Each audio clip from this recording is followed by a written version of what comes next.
اعوذ باللہ من الشیطان الرجیم بسم اللہ الرحمن الرحیم الحمد للہ رب العالمین والصلاة والسلام علی اشرف المرسلین سیدنا و نبینا محمد وعلی آلہ وصحبہ وازواجہ وذریاتہ واہل بیتہ اجمعین ومن تبعہم الی یوم الدین اللہم اجعلنا منہم یا رب العالمین آمین یا رب۔ اما بعد فاعوذ باللہ من الشیطان الرجیم بسم اللہ الرحمن الرحیم رب اشرح لی صدری ویسر لی امری واحلل عقدۃ من لسانی یفقہوا قولی آمین یا رب۔ السلام علیکم ورحمۃ اللہ وبرکاتہ۔ پچھلی نشست میں ہم لوگ آیت نمبر 180 تک پہنچے تھے سورۃ الاعراف۔ اعوذ باللہ من الشیطان الرجیم وَلِلَّهِ الْأَسْمَاءُ الْحُسْنَى فَادْعُوهُ بِهَا وَذَرُوا الَّذِينَ يُلْحِدُونَ فِي أَسْمَائِهِ سَيُجْزَوْنَ مَا كَانُوا يَعْمَلُونَ۔ اللہ کے اسماء، اللہ کی صفات، ان کے ساتھ دعا کرو، اور جو لوگ اللہ کی صفات کے ساتھ کجی برتتے ہیں، ٹیڑھ کرتے ہیں، کچھ کا کچھ کرتے ہیں، وہ ان کو چھوڑ دو، جزا پائیں گے لوگ اپنے کیے اعمال کا۔ اور پھر اس سلسلے میں آپ سے نبی کریم صلی اللہ علیہ وسلم کی دعا بھی آپ کے سامنے رکھی تھی۔ اللہم انی عبدک ابن عبدک ابن امتک ناصیتی بیدک ماضٍ فی حکمک عدل فی قضاؤک اسألک بکل اسم هو لک سمیت بہ نفسک وانزلتہ فی کتابک او علمتہ احدا من خلقک او استأثرت بہ فی علم الغیب عندک ان تجعل القرآن العظیم ربیع قلبی ونور صدری وجلاء حزنی وذہاب ہمی۔ یہ اس سے اندازہ ہوتا ہے کہ نبی کریم صلی اللہ علیہ وسلم کس طرح دعا کیا کرتے تھے اللہ کے صفات کے ساتھ۔ وضاحت تو میں نے پچھلی بار اس دعا کی کر دی تھی، میں آپ کو چند ایک دعائیں اور بھی سناتا ہوں تاکہ پتہ لگے کہ دعا کس طرح کرنی چاہیے اور کس طرح اللہ کے صفات کو دعاؤں میں لانا چاہیے۔ سید الاستغفار کہلاتی ہے دعا۔ کس طرح انسان اللہ سے اپنی خطاؤں کی معافی چاہتا ہے۔ آپ جانتے ہوں گے اللہم انت ربی لا الہ الا انت خلقتنی وانا عبدک وانا علی عہدک وعدک ما استطعت اعوذ بک من شر ما صنعت ابوء لک بنعمتک علی ابوء بذنبی فاغفر لی فانہ لا یغفر الذنوب الا انت۔ اے اللہ، آپ ہی ہمارے رب ہیں، آپ کے سوا کوئی الہ نہیں۔ آپ نے مجھے پیدا فرمایا، میں آپ کا بندہ ہوں، آپ کا غلام ہوں۔ میں اپنی طاقت کے مطابق اپنے عہد اور وعدے پر قائم ہوں۔ میں آپ سے اس چیز کے شر سے پناہ مانگتا ہوں جس کا میں نے ارتکاب کیا ہے۔ میں آپ کے سامنے تیرے انعام کا، آپ کے انعام کا اقرار کرتا ہوں جو مجھ پر ہوا، اور میں اپنے گناہوں کا اقرار کرتا ہوں، لہٰذا آپ مجھے معاف کر دیں۔ حق تو یہ ہے کہ آپ کے سوا کوئی گناہوں کو معاف نہیں کر سکتا۔ اللہم انی اسألک بان لک الحمد لا الہ الا انت وحدک لا شریک لک المنان یا بدیع السماوات والارض یا ذا الجلال والاکرام یا الحی یا قیوم۔ اللہم انی اسألک الجنۃ واعوذ بک من النار۔ اے اللہ، یقیناً میں آپ سے اس لیے سوال کر رہا ہوں کہ ہر قسم کی تعریف آپ ہی کے لیے ہے۔ آپ اکیلے کے سوا کوئی معبود، کوئی الہ نہیں، آپ کا کوئی شریک نہیں، حصہ دار نہیں، بے حد احسان کرنے والے ہیں آپ۔ اے آسمانوں اور زمین کو بے مثال پیدا کرنے والے، اے صاحب جلال اور عزت والے،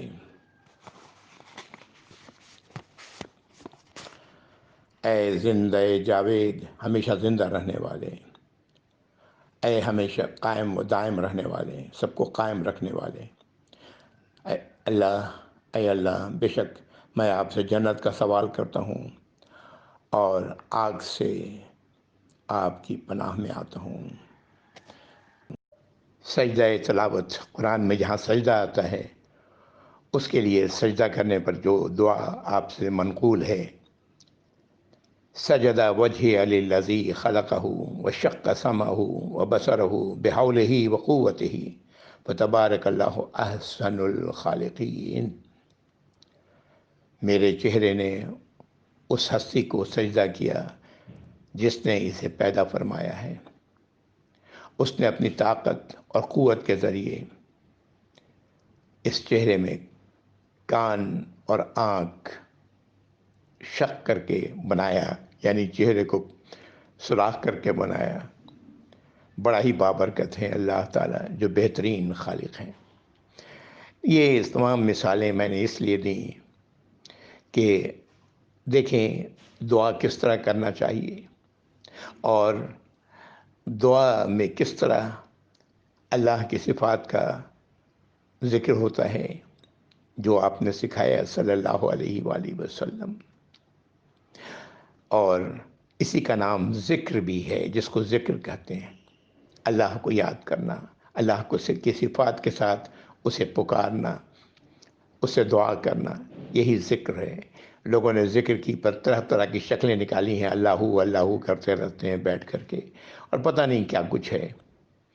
سبحان اللہ، الحمدللہ، لا الہ الا اللہ، اللہ اکبر کہنا بھی ذکر ہے، لیکن سمجھ کے دعا وہی ہے جو سمجھ کے مانگی جائے، جو ہم کہہ رہے ہیں اسے اچھی طرح سمجھا جائے۔ غافل دل کی دعا اللہ تعالیٰ قبول نہیں فرماتے۔ اور الہاد جو آیا قرآن میں، ابھی دیکھا ہم نے، یلحدون، الہاد، اس کی بڑی ساری شکلیں ہیں۔ آج اللہ کے ناموں کو فریم میں بنا چڑھا لگا کر ہم دکانوں میں رکھتے ہیں کہ برکت ہوگی، گھروں میں رکھتے ہیں کہ برکت ہوگی۔ ہاں، یہ مقصد اللہ کے ناموں کا، اللہ کی صفات کا نہیں ہے، یہ غلط استعمال ہے، کجی ہے۔ پھر اللہ کو ان صفات سے متصف کرنا جو انسانوں کی ہیں، اسی حد تک انسانوں کی صفات تو لمیٹڈ ہیں، اللہ کی صفات انفائنائٹ ہیں، لا متناہی ہیں۔ یا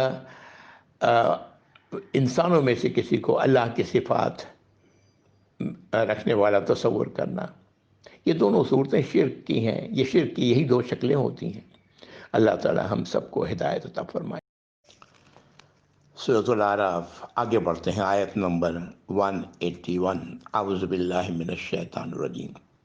وَمِمَّنْ خَلَقْنَا أُمَّةٌ يَهْدُونَ بِالْحَقِّ وَبِهِ يَعْدِلُونَ۔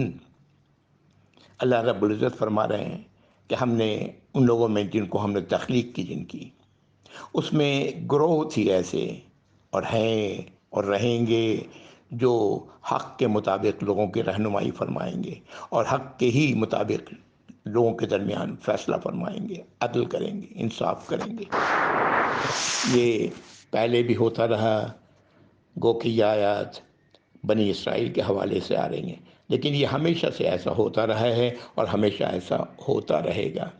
اللہ سے دعا کریں کہ ہم ایسے ہی لوگوں میں شامل ہوں۔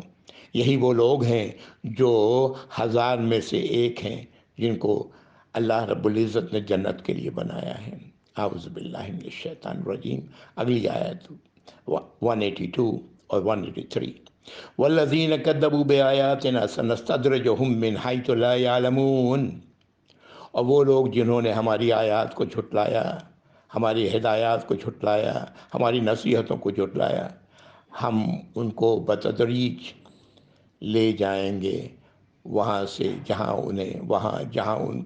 اس کا وہ علم نہیں رکھتے۔ کہاں لے جائیں گے؟ تباہی کی طرف، جہنم کی طرف، ہے نا؟ وہ بے خبر ہوں گے اور وہ در حقیقت جہنم کی طرف جا رہے ہوں گے۔ وَأُمْلِي لَهُمْ إِنَّ كَيْدِي مَتِينٌ، ان کے لیے ڈھیل ہے، مہلت ہے، ان کو مہلت دیتا رہوں گا، اور بے شک میری تدبیر بڑی مضبوط ہے، بہت ایسی ہے جو جسے کوئی توڑ نہیں سکتا، کوئی بدل نہیں سکتا۔ یہ آیات کو جھٹلانا بات ہو چکی۔ آیات کو جھٹلانا کیا ہے؟ جان لیا اور پھر اس کے بعد اس پر عمل نہیں کیا، یہ آیات کا جھٹلانا ہے۔ اور ایسے لوگوں کو اللہ تعالیٰ آہستہ آہستہ جہنم کی طرف لے جاتے ہیں۔ دنیا میں ان کے لیے ڈھیل ہے، اور اللہ کی چال، اللہ کی تدبیر بہت مضبوط ہے۔ اگلی آیت، اولم یتفکروا ما بصاحبہم من جنہ ان ھو الا نذیر مبین۔ یہ اس وقت کے لوگوں کو کہا گیا، یہ ہم سب کے لوگوں کے لیے۔ آج بھی جو لوگ ایسی باتیں، ایسے لوگ آج بھی ہیں جو کہتے ہیں کہ آپ ایک ایسی بیماری میں مبتلا تھے جس میں انسان بڑبڑاتا ہے، نعوذ باللہ، ایسے لوگ آج بھی ہیں، نعوذ باللہ ثم نعوذ باللہ۔ اللہ تعالیٰ فرما رہے ہیں اولم یتفکروا، کیا یہ لوگ غور نہیں کرتے؟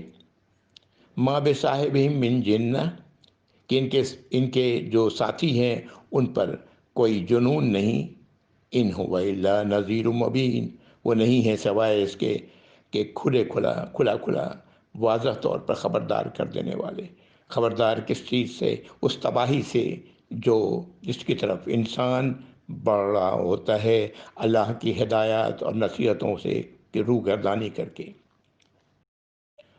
آیت نمبر 185، اولم ينظروا في ملكوت السماوات والارض وما خلق الله من شيء وان عسى ان يكون قد اقترب اجلهم فبأي حديث بعده يؤمنون۔ دو باتیں کہی گئی یہاں پر۔ پہلی بات تو یہ کہی گئی کہ کیا لوگ نہیں دیکھتے آسمانوں اور زمین پر اللہ کے مکمل اختیار کو؟ اللہ نے جو چیزیں بنائی ہیں، کچھ بھی، کیا یہ لوگ ان باتوں کو نہیں دیکھتے کہ کس طرح کائنات کی ہر شے اللہ کی اطاعت، اللہ کی فرما برداری کر رہی ہے؟ اور اگلے ٹکڑے میں کہا گیا کہ وَأَنْ عَسَىٰ أَن يَكُونَ قَدِ اقْتَرَبَ أَجَلُهُمْ، کہ عین ممکن ہے، بہت ممکن ہے کہ ان کا اجل، ان کا وقت قریب آ چکا ہو۔ فَبِأَيِّ حَدِيثٍ بَعْدَهُ يُؤْمِنُونَ، تو یہ اب کون سی ایسی بات ہوگی، کون سی ایسی نئی بات ہوگی جس پر یہ لوگ ایمان لائیں گے، جس کو یہ لوگ تسلیم کریں گے؟ یہ وقت ہم سب کا ہم لوگ اپنے وقت کی تکمیل کی طرف چلے جا رہے ہیں۔ جو اللہ نے ہماری زندگی رکھی ہے، ہم اس کی طرف، اس کے اختتام کی طرف بڑھتے چلے جا رہے ہیں۔ کہا جا رہا ہے کہ بہت قریب، کیا پتہ ان کا اجل، ان لوگوں کا بہت قریب ہو، ان کا وقت قریب آ چکا ہو۔ تو اب بھی وہ اگر اس اللہ کی ہدایات، اللہ کے قرآن پر، اللہ کی رہنمائی پر اگر وہ تسلیم نہیں کرتے، تو پھر کس چیز کو، کون سی ایسی چیز ہوگی جس کو یہ تسلیم کریں گے؟ استغفر اللہ۔ اللہ تعالی ہم سب کو سمجھ عطا فرمائے۔ اگلی آیت 186، وَمَن يُضْلِلِ اللَّهُ فَلَا هَادِيَ لَهُ وَيَذَرُهُمْ فِي طُغْيَانِهِمْ يَعْمَهُونَ، جس کو اللہ تعالیٰ گمراہ کر دیں، اس کو کوئی، اس کی رہنمائی فرمانے والا کوئی نہیں، اور یذرہم فی طغیانہم یعمہون، اور اللہ تعالیٰ انہیں چھوڑ دیتے ہیں ان کی سرکشی میں، اندھے بہرے بنے ہوئے ان کو اس سرکشی میں پڑتے ہوئے چھوڑ دیتے ہیں، بھٹکتے ہوئے چھوڑ دیتے ہیں۔ یا اللہ، یہ انسان خود اپنے بارے میں جو فیصلہ کرتا ہے، اللہ تعالیٰ اس کو اسی راستے پر لگا دیتے ہیں، اسی راستے۔ جو لوگ اللہ کی نافرمانی ہی کی روش اختیار کرتے ہیں، اللہ تعالیٰ انہیں مزید گمراہ کرتے ہیں۔ ان کی رہنمائی کرنے والا پھر کوئی نہیں ہوتا۔ جب اللہ تعالیٰ ہی گمراہ کر رہے ہیں تو کون ہے مخلوق میں سے جو اس کی رہنمائی کر سکے؟ اللہ تعالیٰ انہیں ان کی طغیانی میں، ان کی سرکشی میں بھٹکتے ہوئے چھوڑ دیتے ہیں۔ آیت 187،